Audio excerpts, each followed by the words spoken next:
Direitinho, Nelson. Há quantos anos já no PROCON, Cláudia? Bom dia, obrigado pela presença aqui na Rádio Cultura. Eu que agradeço a oportunidade de estar aqui falando com vocês. Eu estou no PROCON desde 1991. Desde 91, 91, né? São 31 anos aí. 31 anos. Entra prefeito, sai prefeito, entra governador, mas não mudam você. Não mudam né, não as foi, cores da foi bandeira bem, do Paraná, assim. O hino e você. Boa. De lá para cá, de lá para cá só não mudaram o hino, a bandeira e a Cláudia. O resto já... eu tenho que agradecer ao governador Ratinho Júnior, né, a possibilidade de estar diretora do PROCON. Eu tenho muito orgulho de ser diretora do PROCON, o secretário Rogério Carboni também. São oportunidades que as pessoas dão para a gente na vida, né?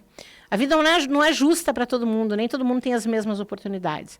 E eu agradeço muito essa confiança por parte do governador, por parte do secretário, em poder estar diretora do PROCON, que é algo que eu gosto muito. Eu adoro o PROCON. Porque, Cláudia, justiça seja feita. Em Curitiba, região metropolitana, quando o PROCON entra, ele entra para resolver o problema lá.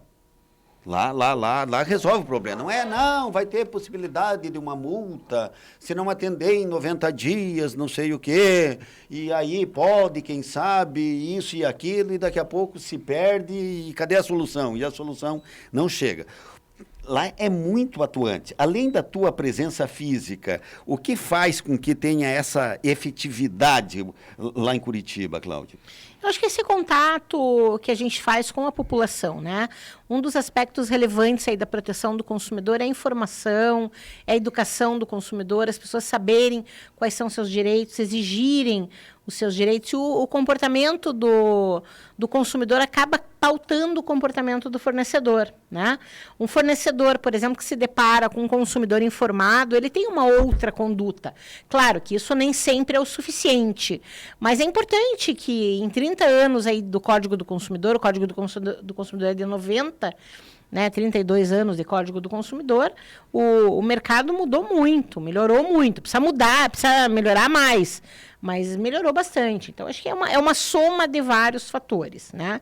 E o fornecedor entende também que resolver o problema do consumidor é a melhor opção, sempre, né? Nélio. Olha, vou explorar um pouquinho aquilo que especialmente parte do Paraná não conhece e vou fazer a seguinte colocação. Cláudia, existem pessoas que viram personagens porque se vestem de alguma forma e tal, e muitas vezes nós temos exemplos regionais de que é para esconder uma incompetência. Agora eu vou pegar o teu caso. Você é uma personagem também, mas não tem essa questão da incompetência. Por isso, como é que junta essas duas coisas? Conta um pouquinho de você e como é que isso vem assim tão espontaneamente e que causa esse impacto tão bacana nas pessoas que te conhecem. Então, é interessante a tua pergunta, porque assim, isso aconteceu de forma... Não foi algo planejado, algo pensado para que acontecesse dessa forma. Ao contrário, né? Eu tive minha mãe doente por 12 anos. Eu cuidei da minha... Sou filha única, de mãe, né? E cuidei da minha mãe com uma doença incapacitante durante 12 anos. E a roupa, para mim, acabou se tornando um ambiente de liberdade. Era onde eu podia fazer o que eu queria. Porque quando você é filho único, você tem uma doença grave em casa, incapacitante, como foi o caso da minha mãe, eu sozinha tive que cuidar. Eu tinha que ter uma forma de poder fazer o que eu queria, né? Enfim, o que eu quisesse e tal. E a roupa foi esse elemento onde eu consegui, no colorido, ser um pouco livre, né? E acabou que numa entrevista, era um mês de julho, estava frio e tal, e eu fui dar uma entrevista e eu achei que a entrevista seria só da cintura para cima. E eu estava, como eu estou hoje, com uma calça colorida e tal, com uma blusa xadrez, eu estava, e aquilo acabou virando um meme, explodiu e tal, e se tornou esse personagem que você mencionou. Então, não foi algo pensado, não, vou criar um personagem. Não, eu gosto mesmo do colorido, eu me sinto bem com o colorido, e acabou acontecendo dessa maneira, que foi legal, porque foi uma forma também de eu me comunicar com as pessoas. Se a minha roupa chama atenção, ok, olhe para mim primeiro pela minha roupa, mas depois escute o que eu tenho para dizer, né? E é incrível, assim, uma coisa que... Estou aqui com a Juliane, que é assessora de imprensa da Secretaria da Justiça que ajuda a gente pra caramba. Como o consumidor é carinhoso comigo. É incrível, assim. É incrível. E é muito legal isso. E deixa eu aproveitar. Por que razão tantas cidades do Paraná ainda não têm esse serviço sendo prestado para a sua comunidade? Então, assim, a gente entende até... Veja, eu não vou nem pegar esse período, que é um período de pós-pandemia, crise econômica, crise sanitária e tal, mas em outros momentos, né? Tem vários aspectos. Um deles, por exemplo, é os orçamentos dos municípios, né? Assim, tem várias outras prioridades. Talvez a defesa do consumidor não seja uma prioridade maior do que saúde, maior do que educação, maior do que... Enfim, esse é um aspecto, né? Segundo, em algumas situações tem resistência por parte até dos dirigentes municipais em criar um PROCON, porque imagina que não é o comércio local o problema. Cláudia, eu vou te interromper, mas eu vou te interromper por uma boa razão. Tá, eu não vou ser mal educado com você. Eu estou na linha com a nossa repórter, a Cida Costa, está ladeada com o governador do estado. Quero enviar meu abraço ao Ratinho Júnior. Forte abraço, governador. Obrigado pela atenção aí com a Rádio Cultura. É você, Cida. Mais alto. Pois não, Cida, à vontade. Ok, governador Ratinho Júnior, aqui no evento 5.0, nós vamos nos interromper, porque ele desceu agora da plenária. Governador, Rádio Cultura ao vivo, doutor Nelson no estúdio, a Cláudia Silvano também está no estúdio falando com a gente. Fala um pouquinho para a gente da importância desse evento. O senhor falou sobre o pedágio, assuntos com relação aos municípios. Fala um pouquinho para a gente no contraponto. Olha, quero cumprimentar todos da Rádio Cultura, em especial o Nelson, nosso âncora aí de tantos anos. Uma alegria estar falando com todos os ouvintes. E uma alegria estar aqui nesse evento em Foz do Iguaçu, que está reunindo os prefeitos e prefeitos do Paraná, os gestores aqui do estado, falando sobre sustentabilidade, falando sobre uma série de programas do governo do estado que nós estamos já preparando para os próximos 4 anos e comemorando hoje o nosso PIB, né? O Paraná passou a ser a 4ª economia do Brasil. Passamos aí o Rio Grande do Sul há muitos anos. O Paraná era 5º lugar, hoje nós somos a 4ª economia do Brasil, com o maior PIB da nossa história. Hoje também uma notícia fantástica, a geração de emprego do Paraná está abaixo de 6%, que isso no mundo todo, quando você chega no patamar de 6%, quer dizer que tem mais vaga de emprego do que gente para trabalhar. Então nós estamos com 5,3%, estamos naquele, como diz os economistas, no pleno emprego. Então, economia, notícias fantásticas na economia, na geração de emprego, na sustentabilidade e no nosso PIB, que para nós é um motivo de grande orgulho. Relação com o novo governo? Olha, uma relação institucional, né? Eu tenho que defender os interesses do Estado do Paraná e torcer para que o Brasil vá bem, né? E claro que eu tinha um alinhamento com o presidente Bolsonaro, né? Achava que o governo dele deveria ser mantido pelo bom momento que estava vivendo o país, mas enfim, é uma decisão da população que nós temos que respeitar e nós temos que tocar o nosso Estado sempre de forma institucional para que a gente possa ter os melhores projetos para o Paraná. Obrigada, governador. Sei que tem os prefeitos aqui, olha, os prefeitos da região toda aqui, assim que terminou essa plenária. O governador Ratinho Júnior, então, portanto, desce desse momento aqui, tem um almoço com os prefeitos e demais lideranças. Doutor Nelson. Ok, Cida, obrigado aí por você ter trazido conosco o prefeito do estado do Paraná, Ratinho Júnior. Também como governador. E já agradecemos. É que saiu o prefeito do estado. Porque às vezes as pessoas dizem assim, e um evento como esse? Só é bom para Foz do Iguaçu.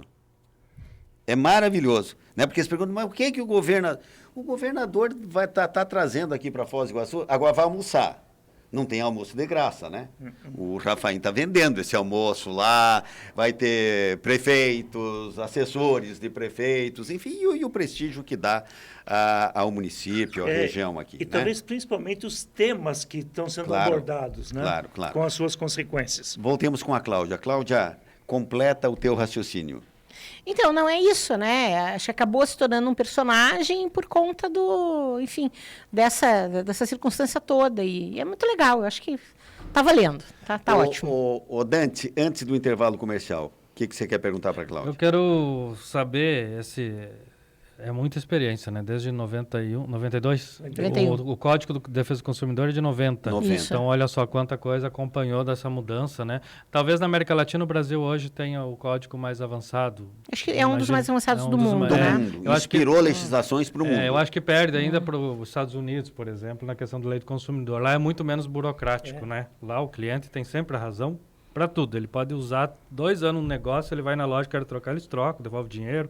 É uma... né, completamente voltado para o cliente. Aqui ainda tem muito que avançar nesse sentido de troca, né, tudo muito demorado. E os PROCONs, o Nélio perguntou, né, porque que muito município não tem, aí você dá uma explicação que o orçamento com certeza deve ser um dos motivos em municípios pequenos. Aqui em Foz a gente tem PROCON e tem já há bastante tempo, mas ele é quase sucateado. Tem 2 funcionários, né? 2 ou 3, né, Nélio? Acho que 2. Uma estagiária. E aí não tem como funcionar, né? Aí o serviço é devagar, não resolve o problema. Para conseguir um atendimento você tem que agendar para 1 mês ou 2. Nesse sentido, como que dá para melhorar os PROCONs nessa tua experiência? Veja só, o contato que a gente tem, os PROCONs eles são independentes, né? Eles são ligados às prefeituras, tem alguns que são ligados ao Ministério Público. Nós, lá, o PROCON estadual é ligado à Secretaria da Justiça, Família e Trabalho, um departamento da Secretaria. Aqui em Foz tem a Claudineia, né? Que que é a coordenadora, é uma pessoa assim, a gente vê o esforço que ela empreende para tornar o PROCON cada vez melhor e tal, enfim, uma pessoa sempre está conversando não só com o PROCON estadual, mas com todos os PROCONs, para buscar informações, buscar procedimentos e uma atuação. Ontem mesmo a gente estava falando sobre uma determinada situação que está acontecendo aí com os consumidores no Brasil e tal. Depende muito, né, da vontade do gestor municipal, né, de colocar pessoas, equipamentos, porque assim... uma pessoa, ela consegue trabalhar, mas talvez não consiga numa cidade grande, numa cidade pequena, com um número pequeno de habitantes, sim. Mas tem que ter gente para atender, tem que ter sistema, tem que ter procedimento, tem que ter instalação, né? Então, assim, é importante também e essa reunião aqui hoje dá essa possibilidade, porque, por exemplo, no estande da secretaria, que está no evento, a gente está demonstrando também e orientando os municípios, né? Os prefeitos, olha, como é que funciona o PROCON. O problema do PROCON não é o comércio local. O comércio local, com uma ligação, se resolve o problema. Né? O problema dos PROCONs é o grande ofensor, é a tele, é o banco. É o problema que vocês aqui já devem ter tido em algum momento da vida. Telefonia, banco, acho que telefonia deve ser o maior Telefonia problema. É o calo do consumidor, né? É um serviço que você não vive sem. Você consegue se imaginar sem telefone? Nós estamos aqui, aqui sendo filmados, passando possivelmente uma rede social.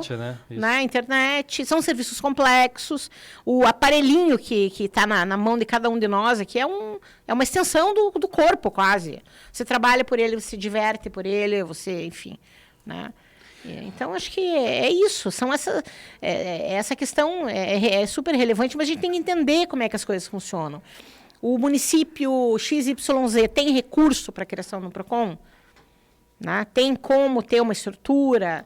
Qual é a prioridade? Cabe no orçamento? Aí depende da Câmara de Vereadores aprovar o projeto de lei, que é a iniciativa do prefeito. Ou seja, tem uma série de processos. A gente espera que avance, né?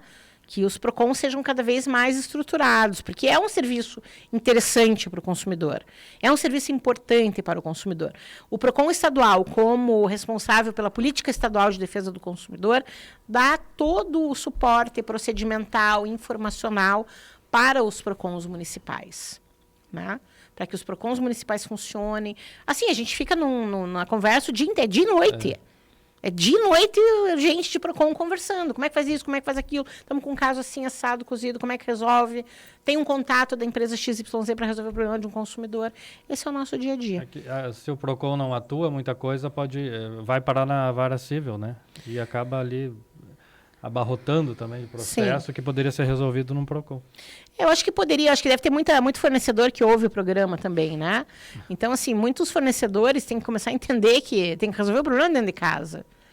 Tá fora de moda enganar. Tá fora de moda, completa. É cafona. É cafona. É feio. Tá certo, é isso. Sabe, o melhor malandro é aquele que faz tudo certo. 11h55, Cláudio, eu te convido, você fica mais uns minutinhos depois Claro. de um pequeno intervalo. Eu vou para um pequeno intervalo comercial e volto com o Contraponto da Cultura, a voz do povo. Rádio Cultura 820 AM, uma emissora da rede